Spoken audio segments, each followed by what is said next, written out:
मन खराब हो तो शब्द खराब न बोले। मन खराब हो तो शब्द खराब न बोले, क्योंकि बाद में मन अच्छा हो सकता है मगर शब्द नहीं हो सकता है। प्यारे साथियों, यदि आप किसी संकट में फंसे हैं ना, तो ऐसा भाषा का प्रयोग न करें जो किसी दूसरे को जो भी ना संकट आ जाए, दूसरे को भी समस्या आ जाए। हमेशा आप अच्छा बोलिए, क्योंकि संकट सब दिन के लिए नहीं आता है, संकट कुछ समय के लिए रहता है। इसके बाद यदि आप मेहनत लगातार करते रहेंगे तो सब दिन के लिए समाप्त हो जाएगा। इसीलिए यदि आप संकट में है तो ऐसा भाषा का प्रयोग न करें जो दूसरे का भी समस्या हो। प्यारे साथियों नमस्कार, कैसे हैं आप सब? आशा करते हैं आप सब अच्छे होंगे और आपका पढ़ाई भी अच्छा से चलता होगा। प्यारे बच्चों, अभी आप पढ़ने वाले हैं और मैं आपको पढ़ाने वाला हूं कक्षा 10वीं की मैथ। और ये अभी जो एक्सरसाइज होगा यह आपका एक्सरसाइज 3.5 होगा। साथियों, पढ़ने से पहले आपका अपना YouTube channel work is life को सब्सक्राइब कर ले। इस पर मैं आप सभी का जो है ना दिल से स्वागत करता हूं।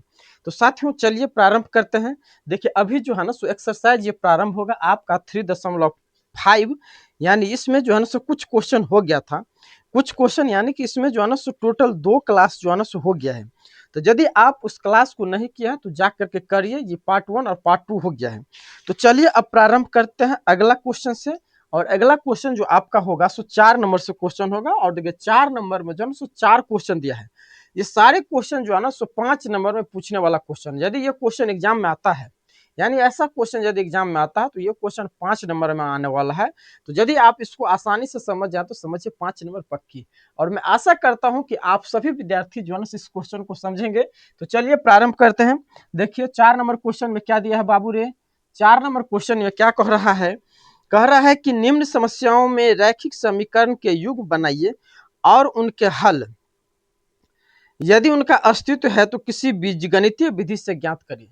यानी आपको कह रहा है रैखिक समीकरण का युग बनाइए और जिस विधि से आपको मन होता है, यानी कहता है कि जिस विधि से, चाहे आपको ग्राफीय विधि हो, ग्राफीय विधि ना, या विलोपन विधि हो या प्रत्यास्थापन, जिस विधि में आपको इच्छा हो उसमें हल करना है। तो चलिए प्रारंभ करते हैं। देखिए पहला क्वेश्चन क्या है 4 नंबर का। 4 नंबर का क्वेश्चन जो दिया है कहता है एक छात्रावास के, देखिए आपको क्वेश्चन दिखाई देता होगा, एक छात्रावास के मासिक व्यय का एक भाग नियत है तथा शेष इस पर निर्भर करता है कि छात्र ने कितने दिन भोजन लिया है। जब एक विद्यार्थी एक को जो 20 दिन भोजन करता है 1000 रुपया छात्रावास के व्यय के लिए अदा करने पड़ते हैं, जबकि एक विद्यार्थी बी को जो 26 दिन भोजन करता है छात्रावास के व्यय के लिए 1180 रुपया अदा करने पड़ते हैं। नियत व्यय और प्रतिदिन के भोजन का मूल्य ज्ञात कीजिए। देखिए आपसे ये पूछ रहा है, कहता है कि नियत व्यय यानी प्रत्येक दिन जो व्यय हो रहा है, यानी एक फिक्स जो है नियत व्यय, उसका मान ज्ञात करिए और प्रतिदिन भोजन का मूल्य क्या होगा उसका मान ज्ञात करिए।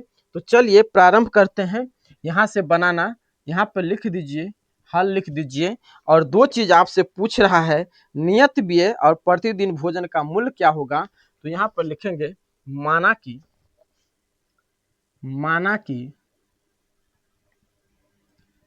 नियत व्यय बराबर x रुपया मान लेते हैं तथा प्रतिदिन के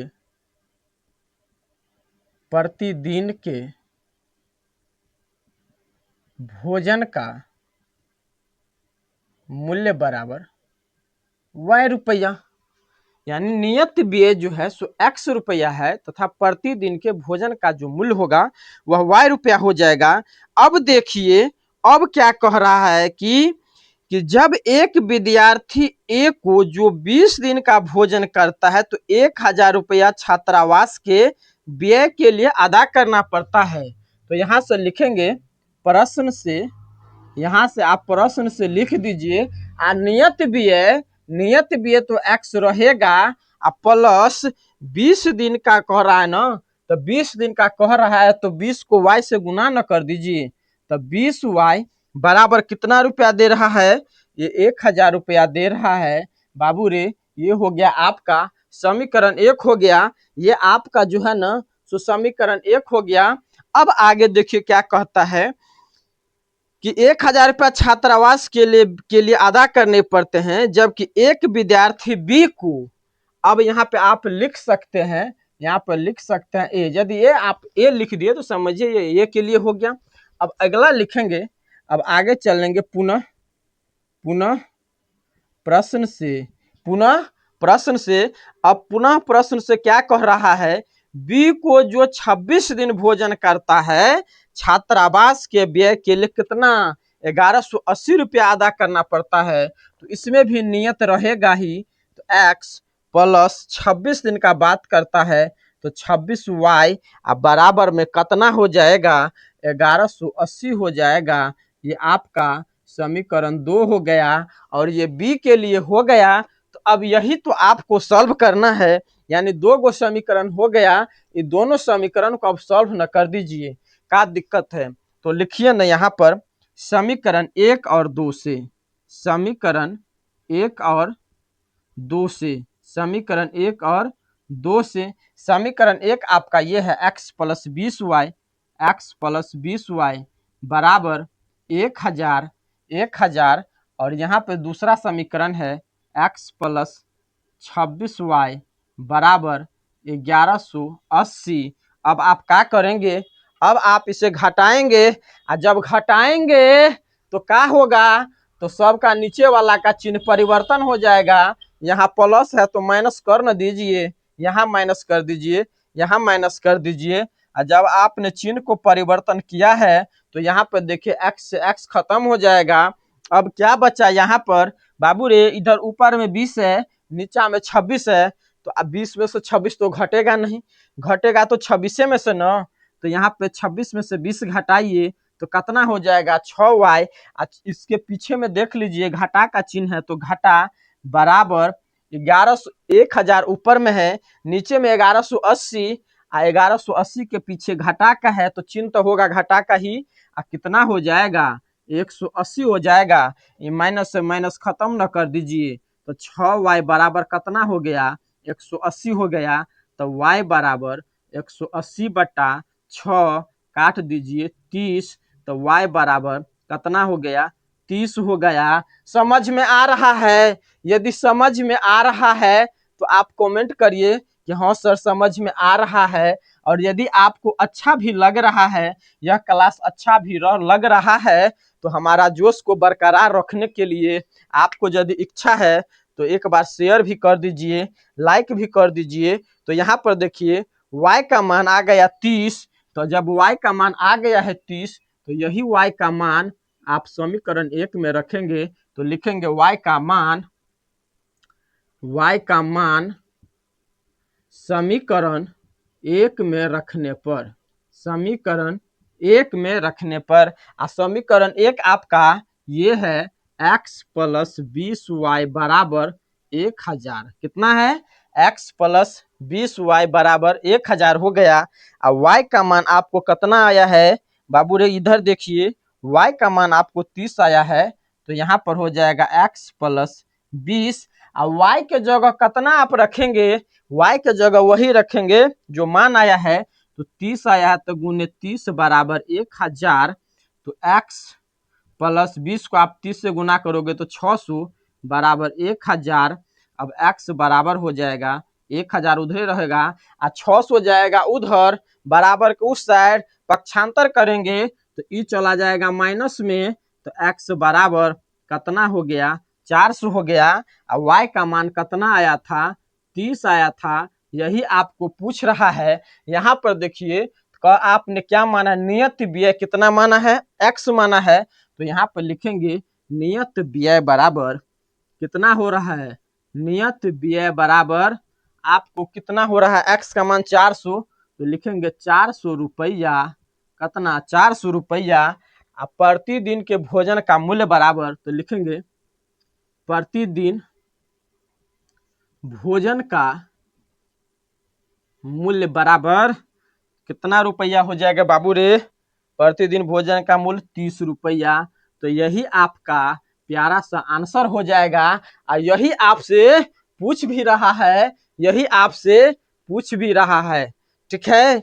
समझ में आ रहा है ना, यदि समझ में आ रहा है तो आप हमें भी बरकरार रखने के लिए, हमारा भी जोश को बढ़ाने के लिए, हमारे भी उत्साह को आप बढ़ाने के लिए एक बार सभी आदमी लाइक कर दीजिए। चलिए ना अब दूसरा का क्वेश्चन सॉल्व करते हैं। यहाँ पर हो गया ये पहला, तो यहाँ पर चलिए अब दूसरा का नंबर क्वेश्चन में क्या कर रहा है, देखिए दूसरा का नंबर क्वेश्चन क्या है।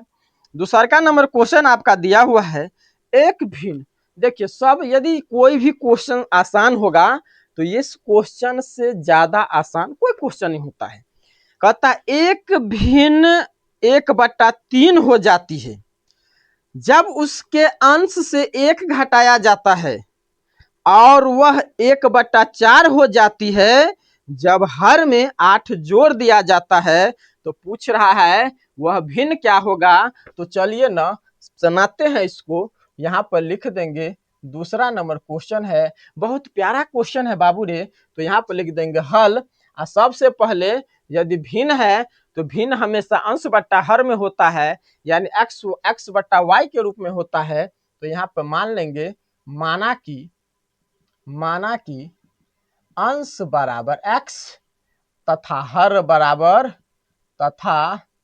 हर बराबर y, इसीलिए भिन्न बराबर का हो जाएगा, भिन्न बराबर x बटा y हो जाएगा। अब देखिए प्रश्न से लिखेंगे, एक बार फिर से क्वेश्चन को पढ़िए और देखिए क्वेश्चन में क्या कह रहा है। कहता एक भिन्न 1/3 हो जाती है, कह रहा है कि एक भिन्न जो है ना 1/3 हो जाती है जब उसके अंश से 1 घटाया जाता है। तो अंश तो आपका x है ना, तो अंश से 1 घटाया जाता है और हर में कुछ नहीं करना है, तो हर को y से ही लिख देंगे, यानी बट्टा में y हो जाएगा। अब इसको सॉल्व कर दीजिए, इसको सॉल्व आप करोगे तो x - 1 को 3 से और y को 1 से, तो यहाँ पर हो जाएगा 3x - 3 बराबर y। और 3x इसको इधर लाएंगे, y को बाईं तरफ तो -y, और -3 को दाईं तरफ तो 3 हो जाएगा। ये समीकरण 1 हो गया, यानी 3x घटे y बराबर 3, ये समीकरण 1 हो गया। यहाँ पर फिर लिखेंगे पुनः प्रश्न से। चलिए अब नीचे में लिखते हैं पुनः प्रश्न से क्या कह रहा है फिर। अब देखिए अब क्या कह रहा है, कह रहा है कि वह 1/4 हो जाती है जब हर में 8 जोड़ दिया जाता है। क्या कह रहा है, सुनिए कह रहा है क्या 1/4 हो जाती है। तो 1/4 तो हो जाएगी जब हर में 8 जोड़ दिया जाता है। हर यहाँ पर y है तो x ऊपर में रहेगा वैसे ही, और y प्लस 8, y प्लस कितना 8 हो जाएगा। अब इसको आप सॉल्व कर दो, और यदि आप इसे सॉल्व करेंगे तो इसी से आपका मान आ जाएगा। चलिए इधर इस क्वेश्चन को आप उतार लिए होंगे, नहीं तो आप स्क्रीनशॉट ले लीजिए। अब इधर से मिटाते हैं, यदि आप इधर से मिटा देंगे तो इस क्वेश्चन को सॉल्व करने में जो है ना सो आसान हो जाएगा। यहाँ पर देखिए क्या दिया है, आप x को 4 से गुना करो तो कितना हो जाएगा, 4x बराबर y प्लस 8 को आप 1 से गुना करेंगे तो 1 से किसी भी संख्या को गुना करने पर उतना ही होता है। आपको बताए भी हैं, चाहे 1 करोड़ से गुना करो या 10 से करो, 20 से करो या 5 लाख के करो, उतना ही होगा। तो y प्लस 8 को 1 से गुना करने पर वही संख्या उतार न दीजिए, y प्लस 8 हो जाएगा। तो 4x बराबर की साइड में y है तो ये हो जाएगा 4x - y बराबर 8। ये समीकरण 2 हो गया बाबू रे, ये समीकरण 2 हो गया। अब समीकरण 2 हो गया, एक समीकरण यहाँ है, दोनों समीकरण को आप हल कर दीजिए। तो लिखिए ना यहाँ पर समीकरण 1 और 2 से, समीकरण 1 और 2 से समीकरण 1 आपका यहाँ है, तो यहाँ पर लिख दीजिए 3x घटे y बराबर 3, और समीकरण 2 आपका यहाँ है 4x घटे y बराबर 8 हो गया। अब आप क्या करेंगे, यहाँ पर देखिए y मिल रहा है तो यहाँ पे घटा दीजिए, और घटाएंगे तो निचलका वाला चिन्ह परिवर्तन हो जाएगा। ऊपर में 3x नीचा में 4x, तो क्या हो जाएगा -x, ये y से y कट गया बराबर -5 हो गया, ये माइनस से माइनस कट जाएगा, यानी x बराबर कितना x बराबर 5 हो गया। और जब x का मान 5 आया है तो y का मान नहीं निकल जाएगा। आप अपने से खुद बनाइए, बहुत सारा सवाल हो गया। तो यहाँ पर लिखेंगे x का मान समीकरण 1 में रखने पर, x का मान समीकरण 1 में रखने पर, समीकरण यहाँ देख लीजिए, यहाँ दूरबीन से देख लीजिए, स्पष्ट दिखाई दे रहा है। तो 3x घटे y बराबर 3, x का मान 5 है तो 3 गुने 5 घटे y बराबर 3 हो जाएगा। 3 पंचे 15 घटे y बराबर 3, तो घटे y इधरे रहेगा। अब बराबर के इधर 3 है, ये उठा के इधर जाएंगे तो -15, तो घटे y बराबर -12, घटा से घटा कट गया, y बराबर 12 हो गया। और x और y दोनों का जब मान आ गया तो भिन्न आपका क्या है, x बटा y। तो लिखेंगे यहाँ पर, इसीलिए भिन्न बराबर, भिन्न आपका क्या है, x बटा y। तो x बटा y है, x का मान 5 आ गया और y का मान 12 है। यही आपसे पूछ रहा है कि भिन्न क्या होगा। तो भिन्न जो है ना सो 5 बटा 12 हो जाएगा। जीवन से बड़ा कोई विद्यालय नहीं, जीवन से बड़ा कोई विद्यालय नहीं, कठिनाइयों से बढ़कर कोई परीक्षा नहीं, और समय से बड़ा कोई शिक्षक नहीं। यदि आप तीनों को समझ लिए ना तो आपके जीवन में जो है ना कभी संकट आने वाला ही नहीं है, कभी संकट आएगा ही नहीं। यदि आप तीनों को समझ लिए, समय पर समझ लिए, तो समझिए आपका जीवन बहुत अच्छा से बीतेगा। और यदि समझ में नहीं आया तो फिर वही जो आप चाहते हैं, संकट हमेशा बना ही रहेगा। तो चलिए ना, ये दूसरा नंबर सवाल हो गया। अब तीसरा नंबर सवाल देखते हैं। तीसरा नंबर सवाल में क्या दिया है, तीसरा नंबर सवाल को भी सॉल्व करते हैं। दूटा तो हो गया, उधर आप उतार लीजिए या नहीं तो आप बनाइयो सकते हैं अपने से। हमें तो पूरा विश्वास है कि आप इसे समझ गए होंगे। इसमें कुछ था, कुछ नहीं है जी। इसे आप बराबर प्रैक्टिस करेंगे, 1-2 बार बनाइए, आराम से हो जाएगा। चलिए ना, अब तीसरा नंबर क्वेश्चन को देखते हैं। देखिए तीसरा नंबर भी क्वेश्चन जो है ना बहुत अच्छा क्वेश्चन है। इसमें जितना सारा क्वेश्चन दिया है बबुआ रे, सारा 5 नंबर का पूछने वाला क्वेश्चन है। कहता है यश ने एक टेस्ट में 40 अंक अर्जित किया, माने कोई परीक्षा हुआ तो उसमें वह 40 अंक पर अर्जित कर लिया। जब उसे प्रत्येक सही उत्तर पर 3 अंक मिले, यानी सही बनाओगे तो 3 अंक मिलेगा, तथा अशुद्ध उत्तर पर 1 अंक की कटौती की गई। यदि आप गलत कर दिए तो गलत करेंगे तो उसका दंड मिलेगा, हाँ दंड में 1 नंबर काट लिया जाएगा। यदि उसे सही उत्तर पर 4 अंक मिलते हैं तथा अशुद्ध उत्तर पर 2 अंक काटते हैं तो यश 50 अंक अर्जित करता है। टेस्ट में पूछ रहा है कितने प्रश्न थे, टेस्ट में कितने प्रश्न थे, यानी परीक्षा में पूछ रहा है कि कै गो प्रश्न था। तो यहाँ पर लिखेंगे, बनाते हैं, यहाँ पर लिख दीजिए हल। और यहाँ पर जब आप बनाओगे तो सबसे पहले मानना पड़ेगा। तो मानेंगे क्या, लिखेंगे माना कि सही उत्तर की संख्या बराबर, सही उत्तरों की संख्या बराबर, कितना मान ले बाबू, सही उत्तरों की संख्या बराबर x मान लेते हैं, तथा गलत उत्तरों की संख्या बराबर, गलत उत्तरों की संख्या बराबर y। यदि सही उत्तर x है और गलत उत्तर y है तो दोनों को जोड़ देंगे तब न कुल प्रश्न हो जाएगा।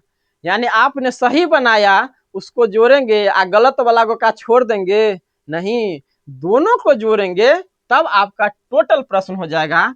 तो यहाँ पे लिखेंगे इसीलिए कुल प्रश्न बराबर, कुल प्रश्न बराबर क्या हो जाएगा, x प्लस वाई हो जाएगा। कुल प्रश्न कितना हो गया, x प्लस वाई। अब यहां से अब देखिए, अब प्रश्न से अब बनाना प्रारंभ करिए। क्या कहता है यहाँ पर देखिए, कहता है जब उसे प्रत्येक सही उत्तर के लिए 3 अंक मिला, तो सही उत्तर के लिए 3 अंक, तो 3x मिला, तथा अशुद्ध उत्तर के लिए 1 अंक काट लिया गया। कितना अंक काट लिया गया, 1 अंक। तो 1 अंक को आप y से गुना करोगे तो काटा जाता है ना, तो घटा हो जाएगा घटे y। अब कितना नंबर मिलता है, तो 40 अंक मिलता है। ये समीकरण 1 हो गया। समझ में आया। कह रहा है कि प्रत्येक सही उत्तर के लिए 3 अंक और प्रत्येक गलत उत्तर के लिए 1 अंक, तो 3x घटे y, और इतना करने के बाद ओकरा 40 नंबर आता है, तो बराबर 40। समीकरण 1 पुनः प्रश्न से। अब फिर देखिए क्या कहता है कि सही उत्तर पर 4 अंक मिलते हैं तथा अशुद्ध उत्तर पर 2 अंक काटते हैं। यदि सही उत्तर करते हैं तो 4 अंक, और गलत उत्तर पर क्या कहता है, अशुद्ध उत्तर पर 2 अंक काटते हैं, तो 2y बराबर कितना हो जाएगा, 50। तो लिख दीजिए ना बराबर में 50। कोई झंझट हो रहा है?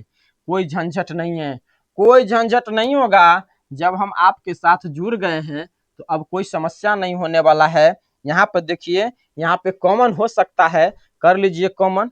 तो 2 यदि हम कॉमन लेंगे तो 2x घटे y बराबर 50, ये बराबर इधर आ जाएगा तो बट्टा में हो जाता है, तो 25 हो जाएगा यहाँ पर। तो 2x घटे y बराबर 25, ये समीकरण 2 हो गया। ये समीकरण कितना, 2 हो गया। तो चलिए ना अब दोनों को सॉल्व करते हैं। दोनों को सॉल्व करेंगे, लिखेंगे समीकरण 1 और 2 से। समीकरण 1 और 2 से अच्छा लग रहा है? यदि मन आपको लग रहा है तो आप कमेंट करके जरूर लिखिए कि हाँ सर अब मन लग रहा है। मैं आपके द्वारा बनाए गए सवाल समझाने का तरीका मुझे बहुत अच्छा लग रहा है।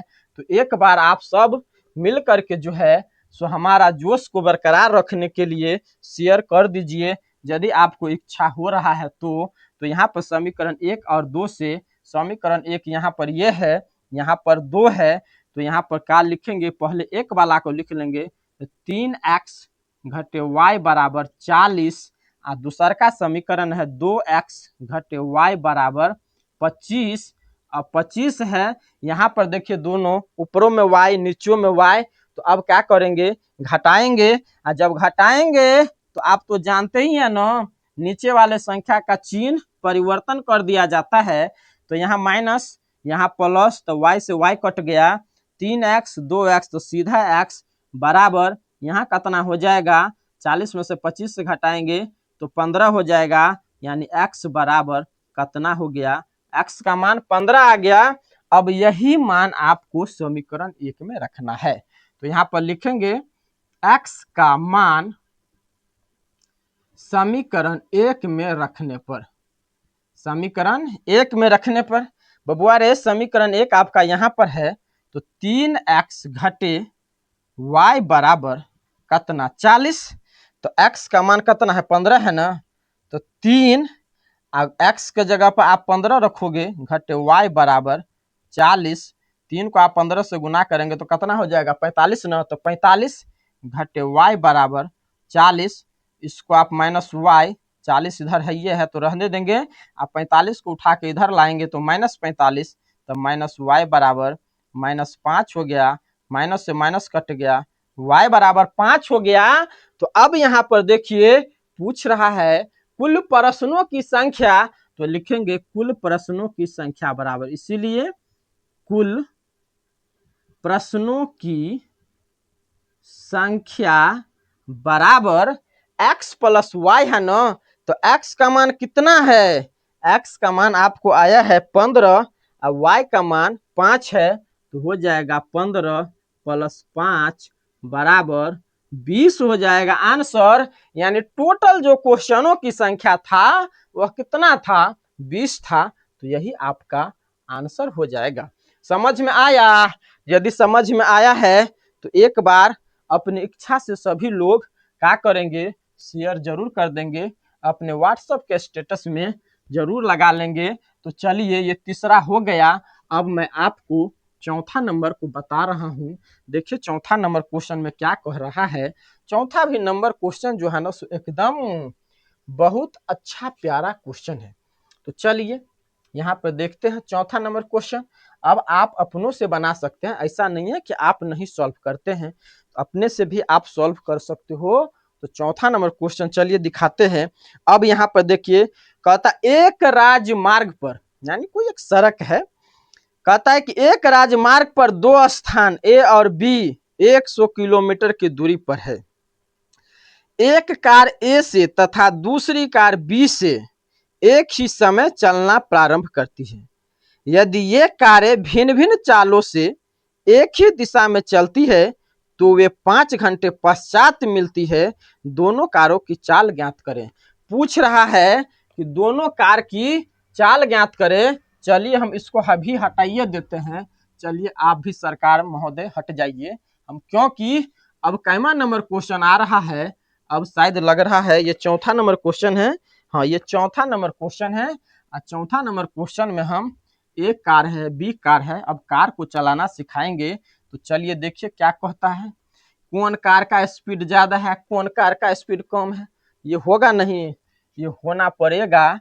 तो चौथा नंबर क्वेश्चन में देखिए क्या दिया है। एक राजमार्ग है और इसमें ए और बी पर क्या कहते हैं, एक राजमार्ग दो स्थान, तो दो स्थान है, एक स्थान का नाम है ए और एक स्थान का नाम है बी। एक दो स्थान है और इस दोनों का बीच का जो दूरी है वो कितना है, 100 किलोमीटर है। कितना है, 100 किलोमीटर है।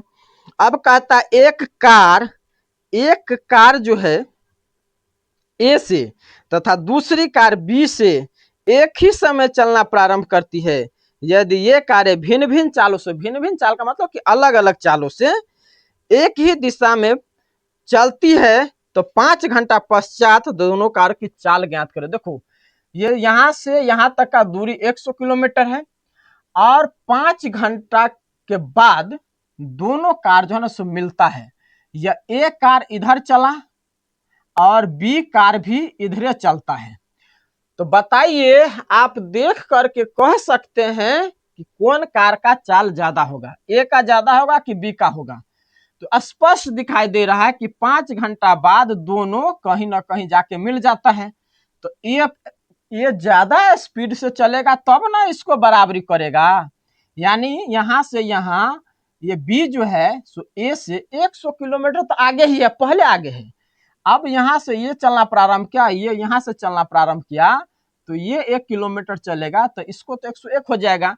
तो ए का चाल हर दम ज्यादा होगा तभी वह बराबरी 5 घंटा के बाद करेगा। तो चलिए बनाते हैं, लिखेंगे माना कि ए कार की चाल बराबर, माना कि एक कार की चाल बराबर, ए कार की चाल बराबर x किलोमीटर प्रति घंटा तथा बी कार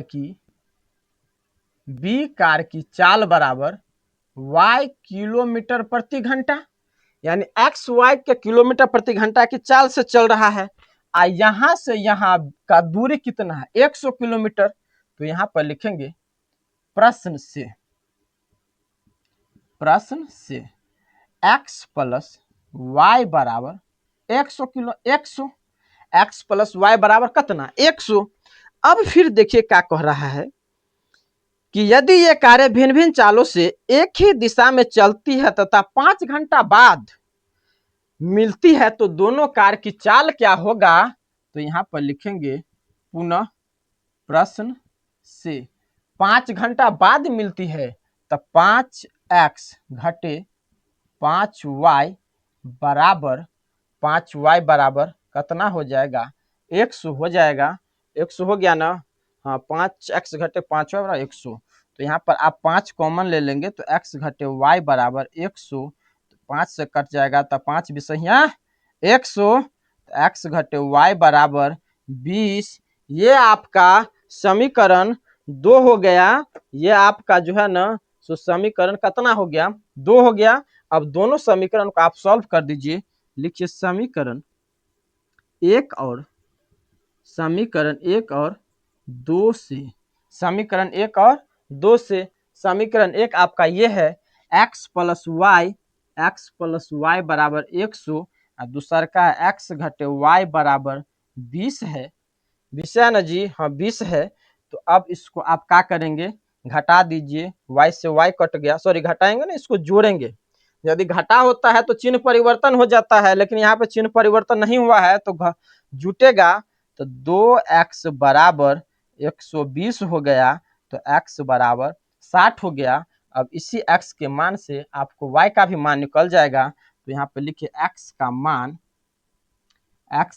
समीकरण 1 में रखने पर, x का मान समीकरण 1 में रखने पर रख दीजिए। अब x प्लस वाई बराबर 100, x का मान 60 है तो यहाँ पर 60 रहने दीजिए, y बराबर 100, तो y बराबर हो जाएगा 100 माइनस 60, तो y बराबर 40। यानी एक कार की चाल जो होगा सो 60 किलोमीटर प्रति घंटा होगा, और बी कार की चाल जो होगा सो 40 किलोमीटर प्रति घंटा होगा। तो यहाँ पर लिखेंगे इसीलिए एक कार की चाल बराबर 60 किलोमीटर प्रति घंटा तथा बी कार की चाल बराबर 40 किलोमीटर प्रति घंटा। यही आपसे बबुआ पूछ रहा था कि ए का चाल क्या होगा और बी का चाल क्या होगा। तो बताए थे पहले भी कि यदि ए और बी 5 घंटा बाद कहीं मिलता है तो ए का चाल ज्यादा होगा। तो देख लीजिए अंतर दिखाई दे रहा है ना, ए का चाल हो जाएगा 60 किलोमीटर प्रति घंटा और बी का जो चाल होगा सो 40 किलोमीटर प्रति घंटा होगा। तो चलिए इसके बाद एक और क्वेश्चन को सॉल्व करते हैं, यानी ये जो क्वेश्चन होगा अब इस चैप्टर का लास्ट क्वेश्चन होगा। दरिया में डूबकर तैर जाना है, दरिया में डूबकर तैर जाना है, लक्ष्य कितना भी बढ़ा हो तय कर जाना है। यानी कितना बड़ा आप लक्ष्य दे दीजिए, मुझे उस लक्ष्य को जो है ना सो पाना है, चाहे जैसे भी हो, मुझे दिन रात एक करना पड़े तो आप कर सकते हैं। तो आपके लिए तो सामने मैट्रिक का एग्जाम है जो अभी मई का महीना चल रहा है, यानी 5वां महीना है, और आपका एग्जाम फरवरी के महीना में होगा। तो अभी से लग जाइए, तभी आप जो है ना सो अच्छे नंबर से पास करेंगे। और नहीं कभी सोचेंगे कि अब आएगा समय, जनवरी के महीना तब पढ़ेंगे, दिसंबर के महीना तब पढ़ेंगे, अभी गर्मी है, बड़ गर्मी लग, ये बहाना न चलेगा। क्योंकि जब आप सोते हैं तभी कोई पढ़ता रहता है, समझ गए। तो चलिए चौथा नंबर क्वेश्चन के बाद 5वां नंबर प्यारा क्वेश्चन, आप इसको उतार लीजिए, स्क्रीनशॉट ले लीजिए, आपको जो करना है कर लीजिए, हम यहाँ मिटाते हैं। समझ गए, यहाँ पर मिटा दिए। अब चलिए 5 नंबर क्वेश्चन सॉल्व करते हैं। 5वां नंबर क्वेश्चन देखो बाबू, 5वां नंबर क्वेश्चन जो आपका है सो क्या दिया हुआ है। 5वां नंबर क्वेश्चन आपका जो दिया है, कहता एक आयत का क्षेत्रफल 9 वर्ग इकाई कम हो जाता है। एक आयत का क्षेत्रफल 9 वर्ग इकाई कम हो जाता है यदि उसकी लंबाई 5 इकाई कम कर दी जाती है और चौड़ाई 3 इकाई बढ़ा दी जाती है। यदि हम लंबाई को 3 इकाई और चौड़ाई को 2 इकाई बढ़ा दे तो क्षेत्रफल 67 वर्ग इकाई बढ़ जाता है। तो आयत की विमा ज्ञात करें। तो यहाँ पे देखिए सबसे पहले मानना पड़ेगा आपको, माना कि यहाँ पे लिख दीजिए हल, माना कि आयत की लंबाई बराबर, माना कि आयत की लंबाई बराबर x, लंबाई बराबर x हो जाएगा, तथा चौड़ाई बराबर आप y मान लीजिए। यदि लंबाई आपका x है और चौड़ाई y है तो आयत का क्षेत्रफल क्या होता है पता है, आयत का क्षेत्रफल बराबर लंबाई गुने चौड़ाई यानी xy हो जाएगा, ये आपका क्षेत्रफल हो जाएगा। अब इसके बाद देखिए कहता है कि एक आयत का क्षेत्रफल 9 वर्ग इकाई कम हो जाता है। तो यहाँ पर लिखिए प्रश्न से, क्या लिखेंगे, प्रश्न से। अब आयत का क्षेत्रफल जो है ना 9 वर्ग इकाई कम हो जाता है, यानी x घटे y कम हो जाता है यदि उसकी लंबाई 5 इकाई कम कर दी जाती है। तो लंबाई में 5 इकाई कम, तो x घटे 5 कर दीजिए, लंबाई में 5 इकाई कम कर दी जाती है और चौड़ाई 3 इकाई बढ़ा दी जाती है। तो चौड़ाई में बढ़ाएंगे तो y प्लस 3 बराबर आपका हो जाएगा एक्स वाई घटे 9 हो जाएगा, क्योंकि 9 इकाई कम हो जाता है तो आप घटा दीजिए। अब इसको आप सॉल्व करोगे तो क्या हो जाएगा, एक्स को आप देखिए एक्स माइनस 5 को y प्लस 3 से आपको गुना करना है, तो एक बार एक्स वाई के साथ करिए तो एक्स वाई, माइनस 5 को y से करिए तो माइनस 5y, एक बार x को 3 से गुना करिए तो प्लस 3x आ घटे 15 बराबर एक्स वाई घटे 9 हो जाएगा। अब यहाँ पर देख लो बाबू क्या कहता है, यहाँ पर 3x दिया है तो यहाँ पर 3x हो जाएगा। तो क्या कोई समस्या है, कोनो समस्या है, कोनो समस्या नहीं है। तो यहाँ पर कर लीजिए 3x घटे 5y और घटे 5y है बराबर, बराबर कर देते हैं यहाँ पर एक्स वाई घटे 9, इसको भी जो है ना देखिए यहाँ पर -15 है तो इधर लाएंगे तो +15, आंकड़ा उठा करके इधर लाएंगे तो -xy से ही -xy कट गया तो 3x घटे 5y बराबर 15 में से आप 9 घटाएंगे तो कितना हो जाएगा, 6 हो जाएगा। 15 में से आप 9 घटाएंगे तो 6 हो जाएगा। ये आपका समीकरण 1 हो गया। कहीं समस्या हो रहा है, यदि बाबू रे समस्या हो रहा है तो ईमानदारी कहते हैं कि आप कमेंट जरूर करिए, कमेंट करना ना भूलें, क्योंकि आप कमेंट करेंगे तब मुझे पता चलेगा कि मैं क्या सही हूं कि मैं गलत कर दिया। तो चलिए ये समीकरण 1 हो गया। अब दूसरा स्टेप में चलेंगे तो यहाँ पर लिखेंगे पुनः प्रश्न से। अब आगे क्या कहता है, यदि हम लंबाई को 3 इकाई और चौड़ाई को 2 इकाई बढ़ा दें, यानी लंबाई में भी और चौड़ाई में भी, तो कहता है यदि हम लंबाई को 3 इकाई तो लंबाई x प्लस 3 हो जाएगा, x प्लस 3 इकाई और चौड़ाई को 2 इकाई बढ़ा दे तो y प्लस 2 बढ़ा दे तो क्षेत्रफल 67 वर्ग इकाई बढ़ जाता है। तो क्षेत्रफल एक्स वाई है तो बराबर एक्स वाई प्लस 67 हो जाएगा। यही आपको सॉल्व करना है, इसको प्रेम से आप करना दो। तो x को एक बार y से गुना करेंगे तो 3x, रुकिए x को नहीं होगा, x को y से गुना करेंगे तो हो जाएगा एक्स वाई, 3 को y से गुना करेंगे तो प्लस 3y, x को 2 से गुना करेंगे तो प्लस 2x, 3 को आप 2 से गुना करोगे तो कितना, 3 को आप 2 से गुना करोगे तो प्लस 6 बराबर एक्स वाई प्लस 67। यहाँ पर देखिए दोनों साइड एक्स वाई है तो ऐसे भी कट सकता है, नहीं तो आप बराबर के इधर भी ला के काट सकते हो। तो चलिए हम पहले ही काट देते हैं, लेकिन वहां पर जो है ना इस साइड कर दी थी, कोई दिक्कत नहीं। तो अब इधर क्या सब है सो देखिए, इधर आपका है 2x तो यहाँ पर लिख देते हैं 2x प्लस 3y आप बराबर, इधर देखिए 67 है तो 67 6 को लाएंगे इधर तो -6, तो एक बार और लिखिए 2x प्लस 3y बराबर कितना हो जाएगा, 61 हो जाएगा। कितना हो गया, 61 हो गया। 67 में से 6 घटाओगे तो 61 ना। समीकरण 1 आपका ये है, तो ये समीकरण 2 हो गया। अब यहां से बनाइए, अब तो आसान हो गया ना, अब तो कुछ ऐसा है जो अब आपसे नहीं बनेगा। यदि अब आपसे नहीं बन रहा है तो मुझे पूरा विश्वास है कि आप मन लगा के नहीं पढ़ रहे हैं, आप फांकी मार रहे हैं, शरीर आपका कहीं है और दिमाग आपका कहीं और घूम रहा है। जब ये दोनों एक जगह पे नहीं रहेगा तो संभवी गणित है, ये आपको नचा नचा करके पानी पिलाएगा। तो इसीलिए दिमाग को भी और अपना शरीर को भी एक जगह पे रखिए। शरीर तो रहता भी है लेकिन दिमाग बड़ा बड़ा ये जो है ना, ये क्या कहते हैं, बड़ा अथी टाइप का होता है, ये हमेशा इधर से इधर भागता रहता है। तो समीकरण 1 आपका ये है, ले न लीजिए, लिखिए समीकरण 1 और 2 से, यहाँ पे लिखते हैं समीकरण 1 और 2 से। समीकरण 1 आपका है 3x घटे 5y बराबर 6 हो गया।